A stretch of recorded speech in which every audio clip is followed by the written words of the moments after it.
欢迎来到新兴消息频道，请订阅频道，所以大家不要错过当天最热门的新闻。我们今天的时事通讯包括以下内容：30岁的钟楚曦与29岁的白鹿，新片胜负已见分，爆红还是预计扑街？90后演员面临着激烈的竞争和巨大的压力。前面的85后花旦们正处于事业的高峰期，是各大 IP 的首选人物。后面的95后花旦们也逐渐崭露头角，得到了优质的剧本机会。而90后花旦们则被夹在中间，在杨紫和迪丽热巴稳坐双顶流的前提下，突围变得相当困难。然而，正如俗语所说，关关难过关关过，只要坚持不懈，总会有突破的机会。两位女演员钟楚曦与白鹿将带着新剧强势上线。虽然他们只相差1岁，但此次合作的男演员并非泛泛之辈，而是上升期的当红小生龚俊和王鹤棣。从预告的质量可以看出，谁能在对打条件相匹配的情况下更胜一筹。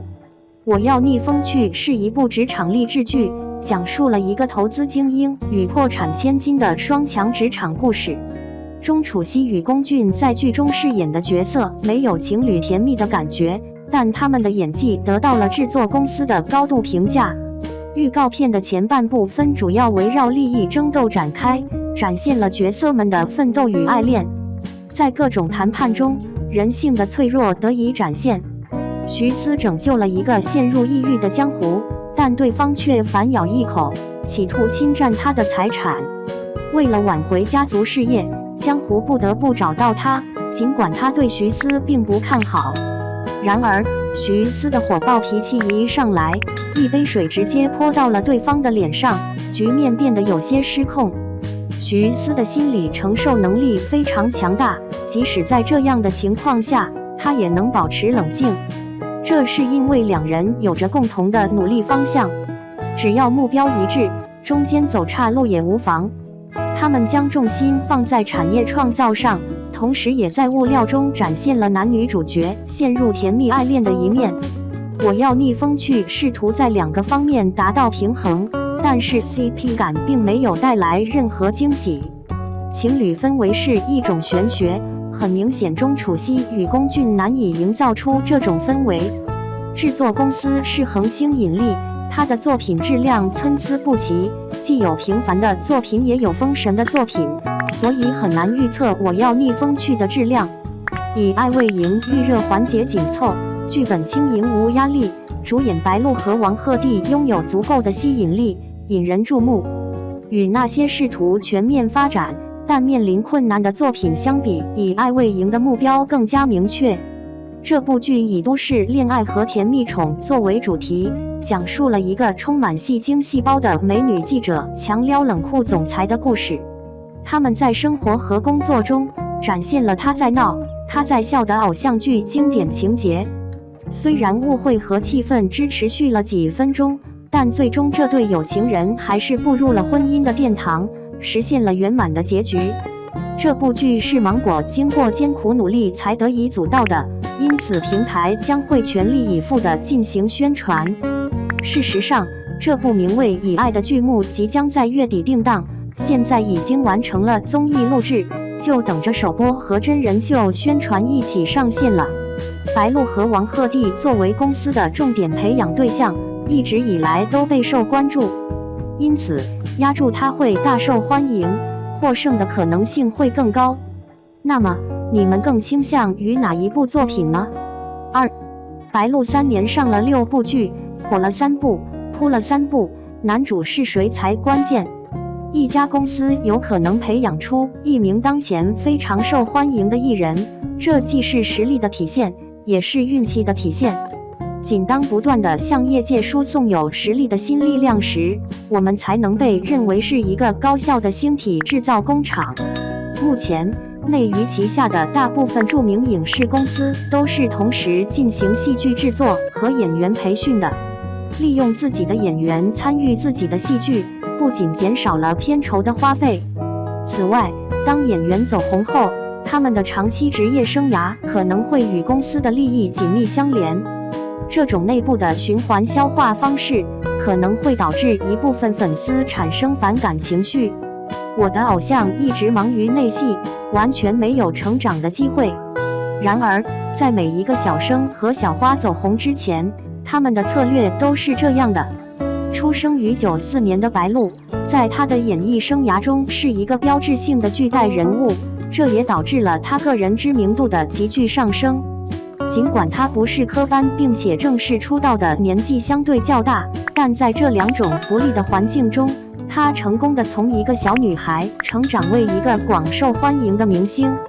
在过去的3年里，他参与了6部言情电视剧的拍摄，其中有3部极大地提升了他的人气。3部关于他的风评让他的整体形象略显不佳，但男主角的身份和角色设定都是至关重要的。在《长月烬明》中，神与魔的爱情故事令人心痛，半是蜜糖半是伤展现了都市的梦幻，而周生如故则是演技的巅峰之作。无论《长月烬明》的口碑如何，只要能获得公司高层总部的财务报告，这些数据在当前的仙侠电视剧中是最具影响力的，不仅推动了周边的经济发展，还使平台提前达到了指数标准。但台烬与黎苏苏之间的故事，在连载过程中展现了其独特的反救赎思想，这引发了关于邪恶男主角与正义女主角之间的爱与恨的热烈讨论，并被改编为电视剧。罗云熙和白鹿这一对二搭 CP 成功地再现了各种不同的著名场景。经历了3生3世的痛苦，从黎苏苏选择返回500年前开始，他与但台烬之间的深厚情感是无法断绝的。在仙侠的故事背景中，两人经历了身心的折磨，但在长达20年的合作过程中，他们的甜蜜仿佛进入了一个梦境。一个对泪水有过敏反应的少女与一个心机重重的少年相遇，由于一次恶作剧，两人多年未有交集。当两人相遇时，一方是公司的高层管理人员，而另一方则是充满自信的面试者。元帅以他那轻浮的态度，为将军的尊严做出了补偿。将军用他更加灿烂的笑容，消解了青梅竹马的孤独。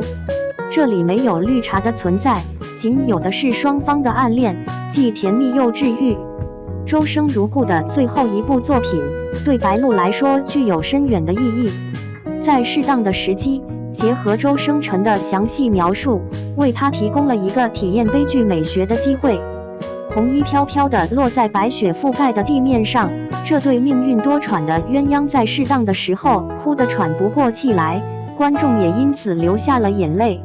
古代的篇章更像是原创内容，给人一种新鲜的感觉，而与之相比，现代篇似乎缺少了更多的意外之喜。九流霸主积压了整整1年，显得过于油腻，一生一世的妆容有所降级，而玉楼春的整体形象则难以凸显。